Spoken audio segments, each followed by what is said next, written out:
Nadie dice qué es lo que conocemos. Fíjense que O1 es el caudal que instantáneamente está saliendo.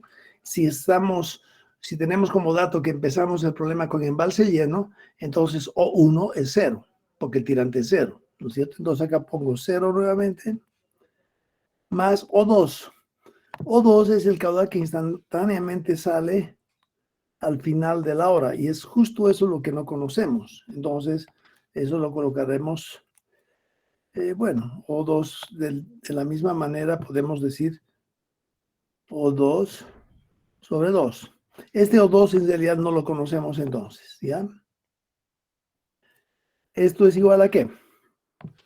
V2 conocemos, es el volumen al final de la hora. No lo conocemos. V2, como no lo conocemos, lo vamos a colocar dentro de un círculo. Más V1. V1 conocemos. El volumen de espera a la crecida siempre conocemos. Hemos dicho que normalmente lo que se hace es considerar el embalse lleno. Entonces, si el embalse está lleno, sabemos cuál es la cantidad de volumen que contiene. Entonces, V1 conocemos. Y T tenemos que tomar, si estamos trabajando cada hora, 3600. Fíjense que en este momento tenemos esa ecuación. Ya estamos por resolver para la primera hora. O2 sería la coordenada vertical del caudal que sale. Podríamos tal vez eso hacerlo en color verde. Fíjense que al final de todo, yo voy a obtener algo así. Ya, este es output.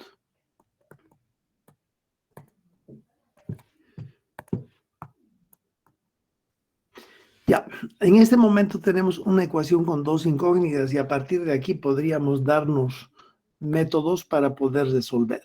Obviamente que el método que vamos a llevar ahora es aquel que le llaman método Pulse. Y vamos a ver en qué consiste ese método Pulse.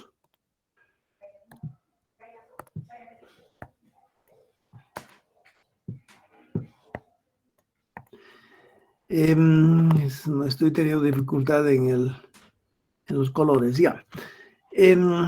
A partir de aquí lo que podemos hacer es llevar todo lo que no conozco a la derecha del signo igual y lo que sí conozco a la izquierda. Entonces, a la izquierda me voy a quedar con I1 sobre 2 más I2 sobre 2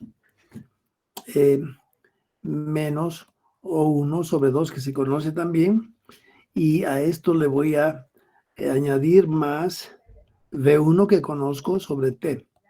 Y al otro lado me voy a quedar con V2 sobre T menos con signo más O2 sobre 2. Sobre 2. Fíjense que lo que desconozco entonces se ha quedado aquí a la derecha. Y decía yo, a partir de aquí ustedes se pueden dar un montón de ideas para lograr resolver. Si, por ejemplo, podría utilizar el solver para poder resolver esto, en realidad, si todo esto de la parte izquierda del signo igual resulta, por decir un valor, 4400, me estoy dando simplemente, en realidad debería poder calcular, ¿no es cierto? Pero ya, supongamos que eso da 400 y eso es igual a todo lo que está en el círculo rojo. A partir de acá, ¿tienen ustedes una idea de cómo podrían resolver esto analíticamente?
¿Alguien quiere dar alguna idea de cómo resolver? Ya, les voy a decir. V es el volumen, ¿no es cierto? Y sabemos que el volumen es función de la altura del agua en el lago, ¿no es cierto? En realidad esta es la curva altura-volumen del embalse. Para las primeras prácticas hemos tomado esta relación como una línea recta, ¿se acuerdan?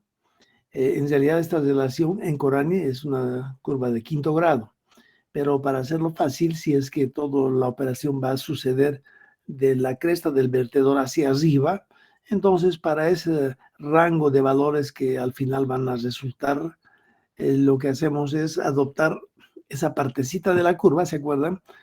Otra vez, si quieren, esta es la cresta esta es la curva altura volumen del embalse, y supongamos que es algo así. Y hemos dicho que en el caso nuestro, el volumen de agua que vamos a lograr tener durante la operación esta se va a mover en todo ese tramo. Entonces, para todo ese tramo, simplemente yo voy a adoptar una relación lineal. Entonces, en ese momento decimos que la relación que necesito acá es simplemente esta línea recta amarilla. Entonces, me facilita los cálculos, ¿no es cierto? Eso eh, para recordarles qué es lo que estábamos haciendo. Ahora, lo que podemos directamente inferir de todo esto es que si V es función de H, pero O también es función de H, ¿no es cierto? Creo que en el vertedero de Corani es lo que sale por acá arriba es función de esta tirante, y es 1200, creo, por tirante elevado a la 3 medios, ¿se acuerdan? Y por supuesto el tirante es función de H. En realidad tirante es H menos los 20 metros de altura construida del vertedero. En consecuencia, O también es función de H. Y de estos dos yo puedo juntar ambas expresiones, combinarlas, y de ahí puedo decir que V es función de O a través de una ecuación, ¿no ve? Y acá si a V le pongo 1, a O le debe poner 1. Pero si a V le pongo como subíndice 2, O también será subíndice 2, porque es una relación unívoca, ¿no es cierto? En consecuencia, si logran ustedes establecer esta relación, V es función de O, aquí en lugar de este V voy a colocar toda una expresión donde va a aparecer O 2. Y en ese momento tengo que 4400 es igual a todo esto, y tengo una sola incógnita, la cual puedo resolver, por ejemplo, con Solver, ¿no es cierto? Fíjense, a partir de ahí ya pueden ustedes idearse varias formas de resolver el problema. Ahora, lo que sí vale la pena hacer es mostrarles cómo funciona el método Pulse, porque a partir de acá vamos a explicar a ustedes qué necesitamos para lograr resolver este problema con el método Pulse.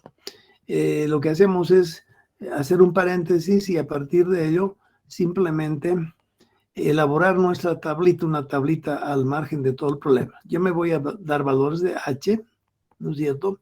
Y si la presa tiene 20 metros de altura, me daré aquí 20 metros, 20 metros, 1, 20 metros, 2, 20 metros, 3, etcétera. Yo puedo, para cada una de estas alturas, calcular el caudal que sale por encima del vertedero. Acá será 0, ¿no es cierto? Si estamos empezando en la situación en la que el tirante es 20, que coincide con la cresta del vertedor, entonces el caudal que sale en esa situación es 0. Pero para 10 centímetros ya tengo un caudal que sale, para 20 centímetros ya tengo un caudal que sale, para 30 centímetros lo propio. También puedo calcular V. Para 20 metros se sabe que el envase contiene, por ejemplo, 140 millones de metros cúbicos. Cuando está 10 centímetros por arriba, contendrá, por ejemplo, 147 y algo. Cuando está más arriba, contendrá 160, acá 180, etc. Y lo que debo hacer también es, a partir de esta expresión, elaborar una expresión combinada, y esa expansión combinada puede ser, por ejemplo, lo que realmente necesito. Y lo que realmente necesito es V sobre 3600, porque T es 3600 segundos, más O sobre 2. Entonces, combino estos dos valores de aquí para 20, 0, 140 y produzco aquí un valor. Combino toda esta otra línea de 20.1, O que sale para 20.1, V que contiene el embalse para 20.1, los combino, V dividido entre 3600 y O la mitad, los sumo y tengo este valor y tengo este valor. Fíjense que esa es la tablita que yo he construido al margen del problema de tránsito. La pregunta a ustedes sería, ¿y cómo puedo usar esta tabla en color rosado que acabo de construir para resolver el problema? ¿Alguien tiene alguna idea? Pónganse a pensar, porque la idea sería...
¿Alguien se anima a decir algo sobre cómo usar esa tablita?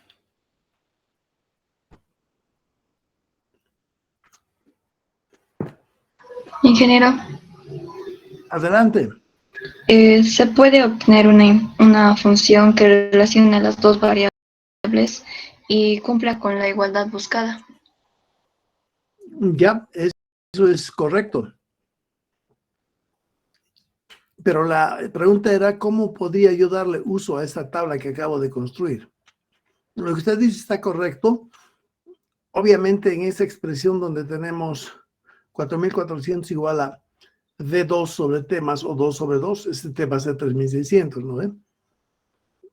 Ahí tendríamos que, en lugar de mantener esa ecuación con dos incógnitas, transformar en una ecuación con una sola incógnita. Y para ello tendría que saber cuál es la relación que liga a V y a O. Si logro eso, sustituyo acá y ya tengo en ese momento una ecuación con una incógnita y ya puedo resolver. Es lo que me acaba de decir usted, que está correcto. Pero ahora la pregunta era, ¿cómo logro usar esta tabla que acabo de construir? ¿Pueden darse una idea? Pónganse a pensar, ¿cómo aplicaría yo esta tabla para la resolución de este problema?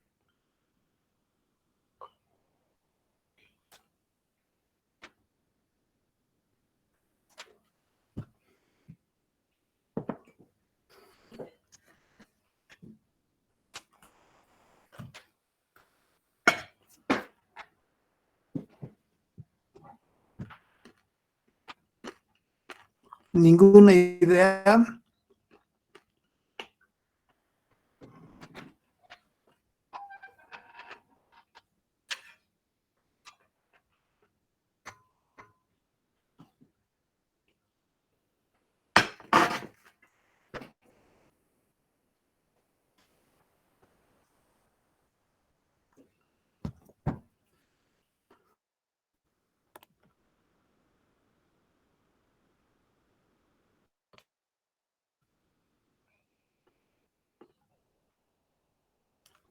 graficar esta columna de H, por ejemplo, contra esta columna. Y lo que va a suceder es que en la gráfica voy a colocar en la parte de abajo D sobre T más O sobre 2. Y en la parte del eje vertical lo que puedo poner es, por ejemplo, H. ¿No es cierto? Entonces, 20.3 contra este valor viene, por ejemplo, acá. Luego, 20.2 contra este valor, lo grafico acá. Y de esa manera yo obtengo alguna curva, ¿ya? Y a esa curva lo que le han llamado curva indicadora del almacenamiento. Curva indicadora del almacenamiento. Y obviamente en el eje horizontal está V sobre T más O sobre 2 y en el eje vertical H. Entonces, y obviamente ambos ejes están relacionados funcionalmente a través de las expresiones que nos han permitido elaborar la tabla en color de la derecha. A partir de aquí, ¿pueden decirme cómo uso yo esta curva para resolver el problema?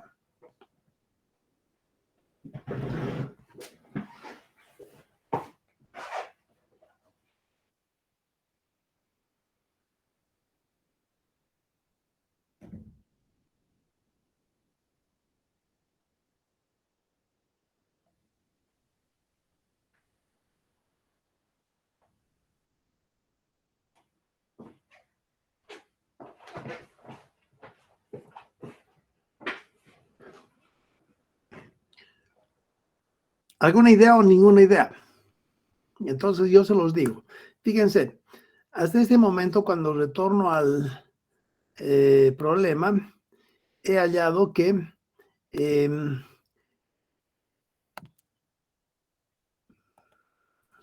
4.400 es igual a todo esto que está así. ¿No ve? Y fíjense, eso sale de 4.400. Lo que yo hago es ingresar acá en la horizontal con el valor 4.400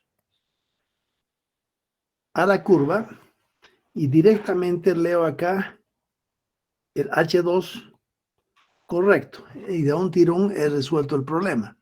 Entonces, si hace que H2 es un cierto valor, obviamente a través de las relaciones puedo encontrar cuántos V2 y cuánto es O2, ¿no es cierto? Alternativamente lo que yo puedo hacer es simplemente trazar acá más tres verticales. La una en términos de H, la otra en términos de V y la otra en términos de lo que necesitemos, O, ¿no es cierto? Entonces, si se fijan, de un tirón al ingresar con 4.400, yo voy a hallar el valor definitivamente correcto adoptado de H2, V2 y O2. Entonces, he logrado solucionar el problema de un tirón. ¿Están de acuerdo? Y una vez que soluciono eso, voy a la siguiente hora. Y nuevamente en la siguiente hora, los valores de inicio son los valores del final de la anterior hora. ¿Hasta ahí se comprende? Si quieren podemos otra vez estresar el hecho de que, al igual que en el método que hasta ayer hemos llevado en la casa, ustedes han debido haber trabajado, espero, el valor definitivamente adoptado al final de esta hora se convierte en valores de inicio de la siguiente hora.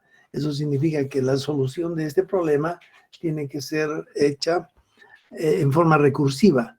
Primero soluciono para la primera hora y bien solucionado. Una vez que logro eso, recién voy a la segunda hora. Y en la segunda hora otra vez soluciono los valores del final de esa hora y de ahí me voy a la siguiente hora y en la siguiente hora otra vez tengo que solucionar los valores de final de esa hora y adoptándolo como valores del inicio de esa hora, los anteriores valores finales de la hora anterior, ¿no es cierto? Entonces, si se fijan acá, en esta figura tenemos el subíndice I1 indica el valor al inicio de la hora, el subíndice 2 el valor al final de la hora. Para la siguiente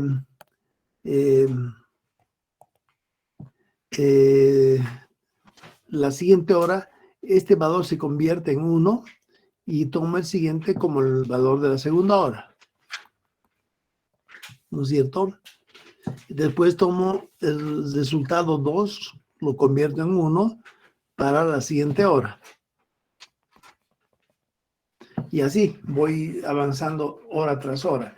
En este método, al igual que en el método de ensayo y error, si hay una hora en la cual me he equivocado, todas las siguientes horas están erradas, ¿no es cierto? Porque es recursivo. Los valores definitivos de final de la anterior hora se convierten en valores de inicio de esta hora. Y de esa manera voy continuando con el tema. ¿Alguna pregunta hasta ahí?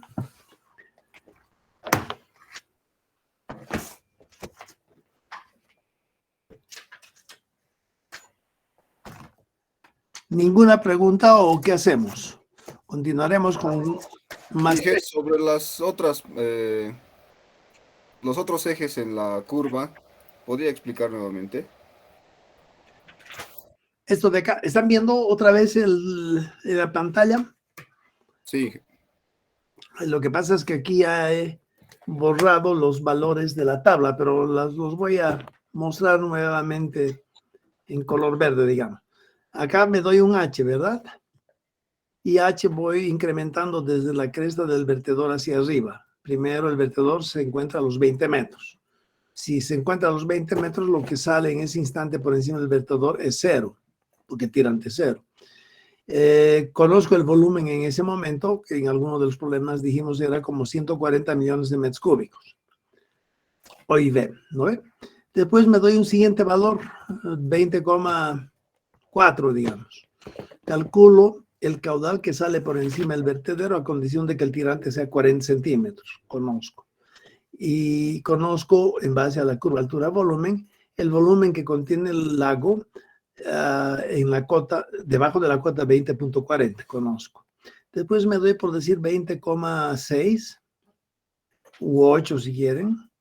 Y para 20,8 calculo el caudal que sale con 80 centímetros tirante y el volumen que contiene el embalse debajo de la 20.8, etcétera. 20, qué sé yo. Yo mismo defino cuál es el delta que voy sumando a los 20, ¿no? Aquí estoy sumando 20.4, 20.8, 21.4, qué sé yo. Conozco. A partir de esto, si se fijan, yo puedo producir aquí una otra columna que proviene de la combinación de V entre T más O sobre 2. ¿No ve? Y obviamente, para esta última columna, combino el valor de volumen, combino con O, y eso produzco y lo coloco ahí. Para cuando H es 20.4, puedo también calcular este valor y este valor. Y hemos dicho a partir de acá, si quieren, yo voy a graficar, representar esto a través de una gráfica. Voy a graficar esta columna, necesariamente esta columna, porque esta columna es V sobre T, que es la que tengo acá. V sobre T más O sobre 2. Sí o sí necesito esa columna. ¿Esa contra qué quieren? Contra esta, por ejemplo, contra la O. ¿No ven? En el gráfico, entonces, yo tendría aquí V sobre T. Es la misma que está a la izquierda, V sobre T más O sobre 2, ¿no ve? Y acá voy a tener los valores de O. Eso quiere decir que si en este gráfico entro con el valor 4400 y esta es mi curva, yo puedo obtener el valor de O2 de un tirón, ¿no ve? A condición que en el eje horizontal yo entre con 4400. ¿Y por qué entro con 4400? Porque eso proviene ya de la solución que estoy dando al problema. En la primera hora hemos dicho que he llegado a 4400 y 4400 debería ser igual a V2 sobre T más O2 sobre 2. Como sé que V2 sobre T más O2 sobre 2 están acá representados en el eje horizontal, entonces entro ahí con 4400 y como en esta ocasión he dibujado esto que está en círculo amarillo versus O, entonces de un tirón obtengo los dos. Pero en lugar de eso yo pude haber graficado eso no contra O, sino contra lo que quieran, contra H, digamos. ¿no ve? Contra H. Entonces entro con los 4.400 y directamente obtengo H. Ahora fíjense que de estas 4 columnas, 3 dependen de la última columna. Entonces acá yo puedo paralelo dibujar otro eje que en realidad me proporcione las otras 2 variables que necesito. Puedo aquí también, paralelo a eso, graficar otra vertical, y cada una de ellas va a ser H o V. Entonces, de un tirón, yo obtengo el valor de V, el valor de O y el valor de H, definitivamente adoptados, y además, como este 4.400 se refiere al final de la hora, entonces los valores que estoy obteniendo aquí es el H2, el O2 y el V2. ¿Se comprende hasta ahora?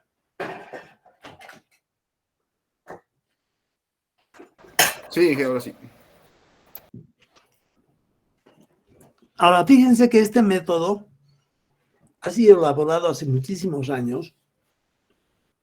Es en la época en la que no habían calculadoras y todo era trabajo con regla de cálculo. Y la regla de cálculo obviamente les da como resultados valores bastante redondeados. Entonces era nomás muy laborioso hacer todos estos cálculos. Pero la curva esta que se han inventado, obviamente fue una facilidad que nos permitía obtener resultados rápidamente. Obviamente esto se complica cuando en lugar de hacer esto 20, 20, 40, 20, 80, lo hago 20.1, 20.2, 20.3, 20.4. Esta tabla, la ventaja de esta tabla es que se presta para hacerlo en Excel. Y si se dan cuenta, yo en esta última columna, tengo que encontrar 4.400 en algún momento. Pero si no lo encuentro, lo que yo puedo hacer es cambiar estos valores. No dibujar esto cada 40 centímetros, sino lo puedo dibujar cada milímetro. Exagerando, ¿no ve? Entonces 20.001, 20.002, 20.003. Y en ese momento tal vez el valor 4.400 ya empieza a aparecer. Y si no aparece, simplemente hago 20.401, 20.402, etcétera, hasta que aparezca. Y en Excel eso es sumamente fácil. Simplemente ustedes jalan esto hacia abajo y pueden hacer eso varias veces hasta que aparezca exactamente el valor 4.400. Si aquí aparece el valor 4.400, tengo la solución analítica, todos los valores de V, de O y de H, que combinados proporcionan 4.400, son los valores al final de esa hora definitivamente adoptados. Y a partir de ahí lo que hago es paso a la siguiente hora. Y en la siguiente hora los valores de inicio son los valores del final de la anterior hora. Y de esa manera, en forma recursiva, cubren las 20 horas que dura la salida por encima del vertedero. Porque fíjense acá, el input dura, por ejemplo, unas 6 horas. El hidrograma de crecida, que tiene un periodo de 1000 años, dura 6 horas. Pero una vez que deja de entrar agua al embalse, el embalse sigue rebalsando. Y probablemente se extienda hasta las 30, 40, 50 horas y sigue rebalsando cada vez más poquito, ¿no? Entonces, este ejercicio tienen que hacerlo no para las 6 horas que dura el hidrograma de ingresos, sino siempre tienen que darse un margen y tomar, que sea unas 20 horas. Como esto sucede en Excel o con una calculadora programable, es fácil continuar hacia más allá de las 6 horas que puede durar, por ejemplo, el hidrograma milenal que ingrese en ese embalse.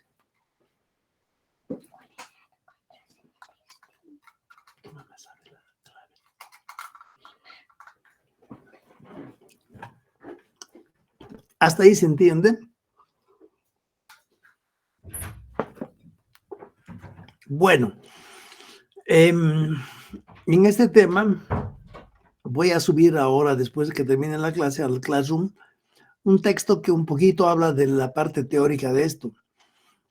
Si ustedes comprenden bien ese texto y eventualmente buscan otros textos al respecto, van a poder contestar a la pregunta que dice, a ver, tal vez acá podríamos hacer otra pizarra, un texto en el que después de leer van a poder ustedes contestar a la pregunta de por qué el caudal de ingreso. A ver, vamos a dibujar. Al final, cuando ustedes terminen el problema, tienen que representar su resultado de esta manera. Este es el input en amarillo y, por ejemplo, el output puede estar en color blanco. Output, ¿ya? Por supuesto que si ustedes logran hacer esto, si esto dura, por ejemplo, 6 horas, y si ustedes logran que esto se convierta en 0 a las 40 horas, en ese momento una forma de controlar que todo ande bien es verificar de que el volumen dentro del diagrama de input, este volumen en rojo, expresado... Ingeniero, ¿Aló? no se ve lo que está escribiendo.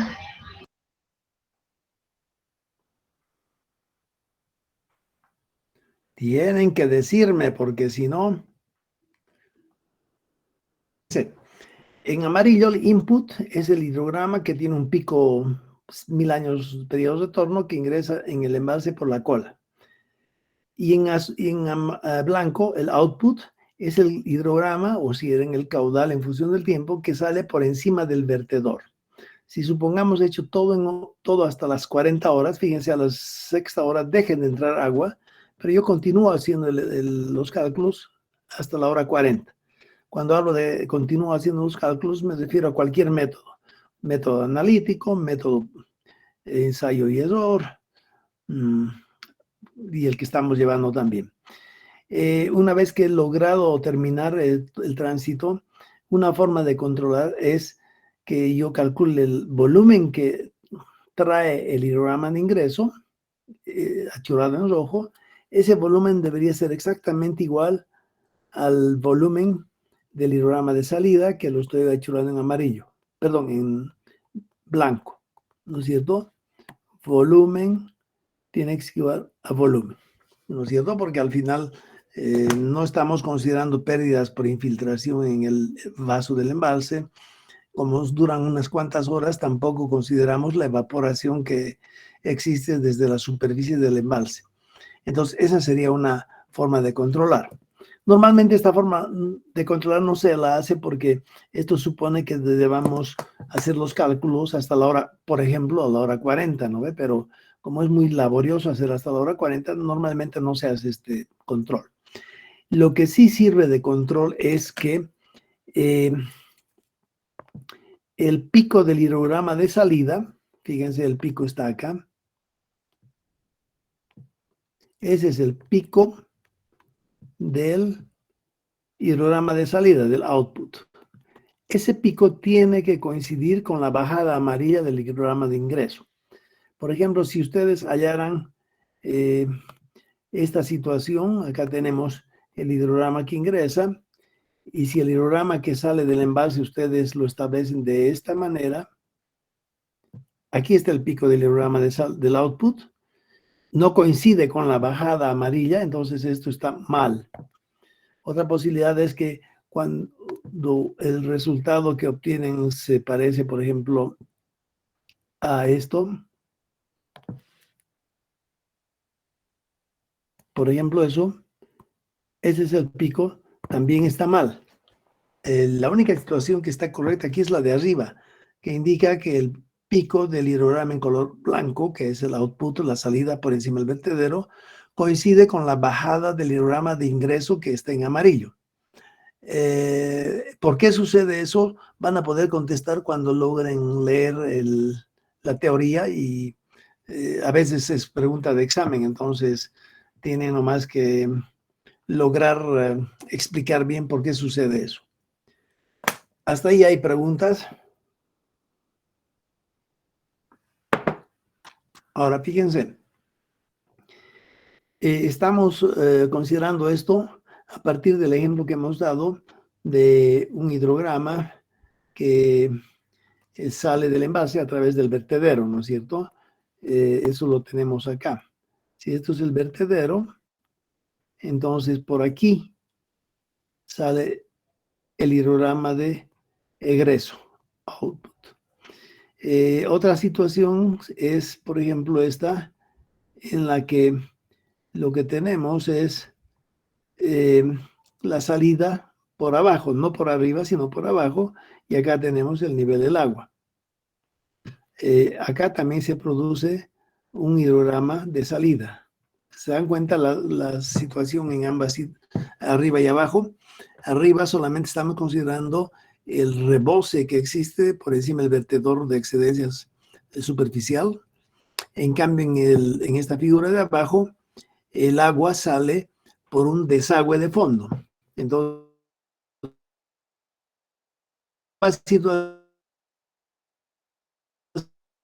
utiliza ambos métodos de agua de fondo. No sé si se nota el ojo que estoy escribiendo acá. Tal vez no mucho.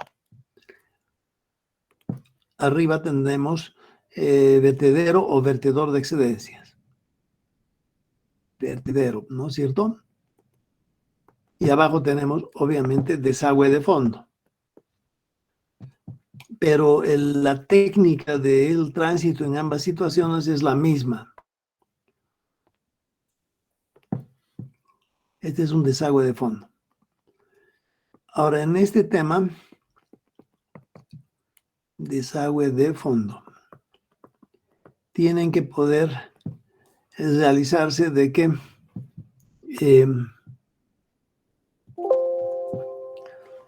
voy a colocar mi cable porque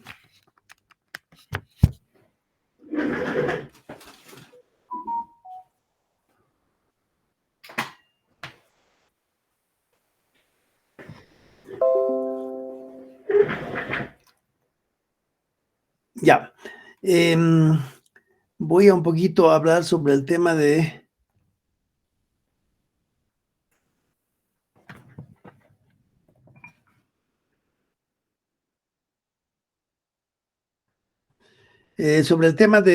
cómo se establece la curva de descarga de un vertedero o, si quieren, de un desagüe de fondo. Pero eso lo tengo en realidad en algún lado. Les voy a espero ubicarlo. A ver, vamos a pisar más trans.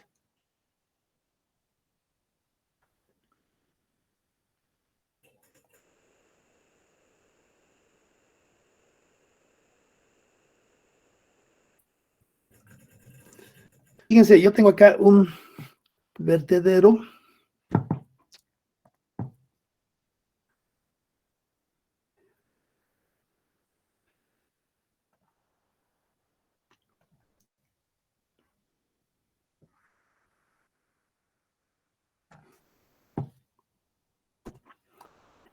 Tengo esta situación, por ejemplo.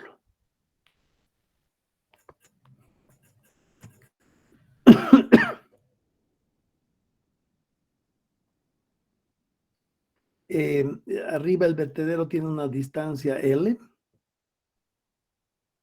y tiene una altura, tal vez con otro color porque parece que no se nota muy bien. Tengo aquí una distancia L. Lámina de agua que rebosa, y a esta altura le llamo TIR, o si quieren H. El caudal que sale por encima de este vertedero, obviamente es V por A. Área es igual a longitud por H, ¿no es cierto? Y la velocidad la podemos medir de alguna manera. Velocidad por L por H. La velocidad es un coeficiente por la raíz cuadrada de 2GH. Esto resulta por L por H. Esto resulta K, la raíz de 2G, H elevado a la 1 medio, L h elevado a la 2 medios. Esto es igual a k por la raíz de 2g todavía, perdón, L, y h elevada 2 medios por h a la 1 medio son 3 medios. ¿Se dan cuenta? Y todo esto lo meto en un coeficiente y digo que es un coeficiente por h a la 3 medios. ¿Ya? Cuando tengo el desagüe de fondo, por ejemplo, tengo esta situación en la que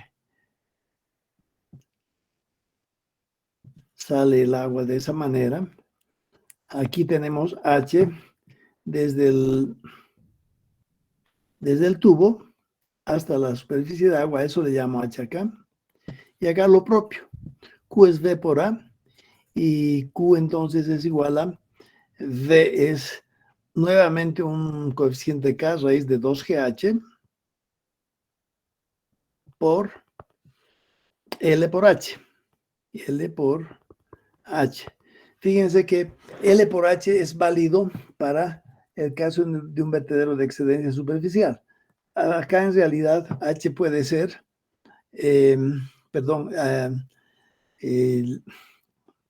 la raíz de 2GH, hay que multiplicar V por A otra vez, y donde A será, por ejemplo, 1/4 pi por diámetro al cuadrado, a condición de que esto sea un tubo, por ejemplo. ¿No es cierto? Tubo. Fíjense que en la expresión QV por A, el área acá arriba va variando dependiendo de cuán alto está el tirante por encima del vertedero, área será más grande. En cambio, en esta situación, el área permanece 1/4 pi por diámetro al cuadrado. Por más de que H suba o baje, el área permanece la misma. Entonces, directamente puedo de acá calcular cuánto es esto. Y al final lo que obtengo es K por 1/4 pi por diámetro al cuadrado por la raíz de 2GH, que es raíz de 2G, por la raíz de H. Entonces es un coeficiente por H elevado a la 1 medio. ¿Está claro eso? La diferencia en ambas situaciones. Arriba el H está elevado a la 3 medios, abajo el H está elevado a la 1 medio. ¿Por qué? Porque abajo el área permanece la misma, el área del tubo circular permanece la misma, no independientemente de cuánto sea H. En cambio arriba, H determina la variación que va a tener A, porque el área va a ser L por H. Y si H va incrementándose hacia arriba, entonces área se va a incrementar. En cambio, en el tema del tubo de abajo, el área permanece la misma. Por ejemplo, 1/4 pi por diámetro al cuadrado. Una vez que lo construyo, eso queda una constante, no varía más. Y si no es un tubo base por altura, también una vez construido, permanece una constante. Está claro entonces de dónde viene el H a la 3 medios y el H a la 1 medio. Ya, eso no se olviden, en el examen también tienen que poder darse cuenta de esto. ¿Hasta ahí hay alguna pregunta? ¿Ninguna pregunta? ¿Todo comprendido?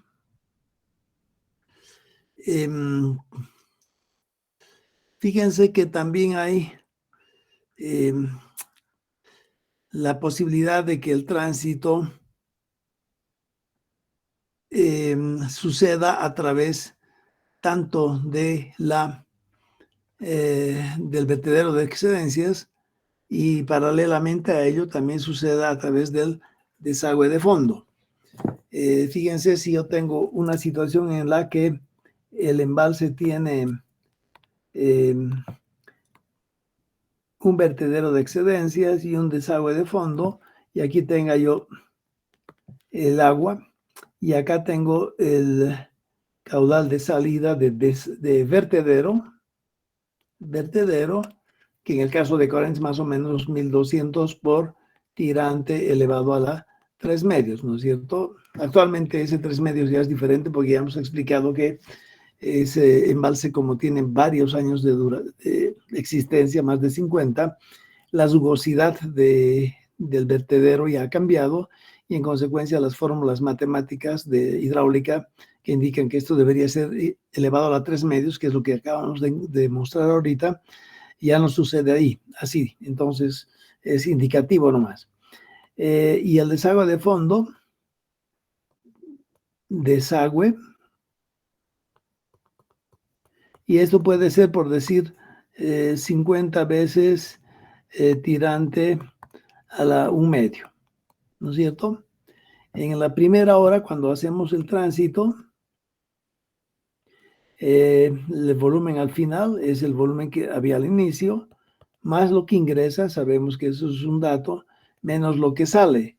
Y lo que sale es por arriba 1200 por tirante a la 3 medios, por 3600 para convertirlo en volumen, y menos lo que sale por el desagüe de fondo, que es 50 veces el tirante elevado a la 1 medio, pero multiplicado nuevamente por 3600. Fíjense, esta es la expresión que me permite calcular el tránsito hora tras hora en el caso de que el nivel del agua sea mayor a los 20 metros de altura que tiene la presa, digamos, y esto es 20 metros de altura, entonces habrá de base por arriba. Y paralelamente a ello está saliendo el agua por abajo con esa expresión.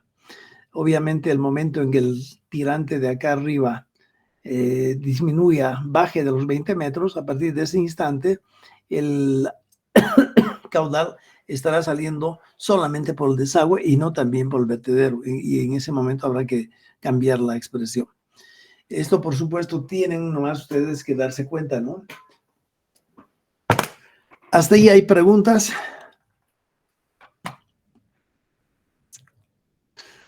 ¿Ninguna pregunta? ¿O estoy hablando muy rápido, creo? Sí, nadie está haciendo ninguna pregunta.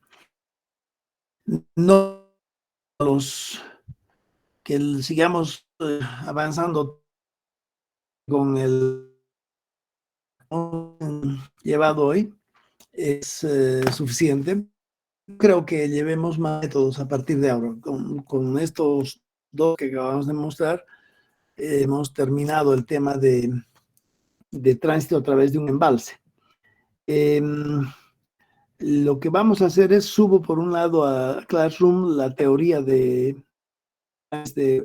un embalse y ahí se da un ejemplo de tránsito con el método de Poole. Y con eso más estarían ustedes, lo único que necesitarían es lograr, fíjense que este es, hay otro GAM que separamos con que este método que están viendo en la pizarra es y a partir de solamente en que ustedes sí o sí ejercicios prácticos para poder responder en el examen. A ver, ¿hay alguna pregunta o ninguna? Porque si no, creo que terminamos la clase acá, porque no vale la pena continuar avanzando.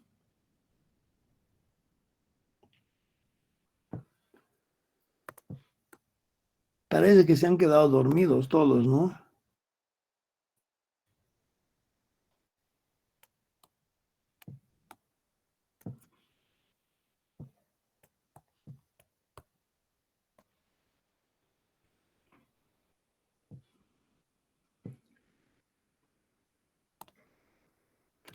Este es el input, este es el input y acá tenemos el output.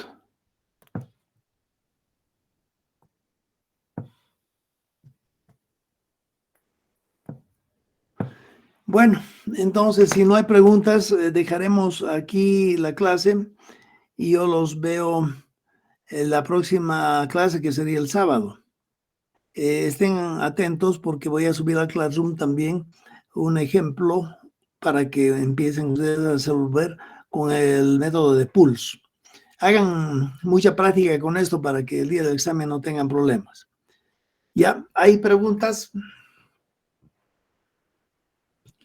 Ninguna pregunta. Nos vemos. Ingeniero, Adelante. ¿va a dejar una práctica para presentar el día sábado sobre este tema? En realidad, antiguamente, cuando estábamos en clases presenciales, yo daba prácticas para que me entreguen en cierta fecha y por puntos, ¿no? Pero después he ido viendo que había muchas copias, ¿no? Muchas personas copiaban de otro hasta el cuarto decimal y eso es medio difícil de creer, ¿no es cierto? Entonces, desde esa vez yo decidí nomás no dar prácticas para entregar por sujeto a nota. Lo que sí he logrado después de eso es hacer lo que estamos haciendo, ¿no? Personas que están avanzando, llevando el apunte de la materia y que puedan presentar algo en la clase, lo hacen por puntos y de esa manera entonces voy dando puntaje a las personas que realmente están ocupadas.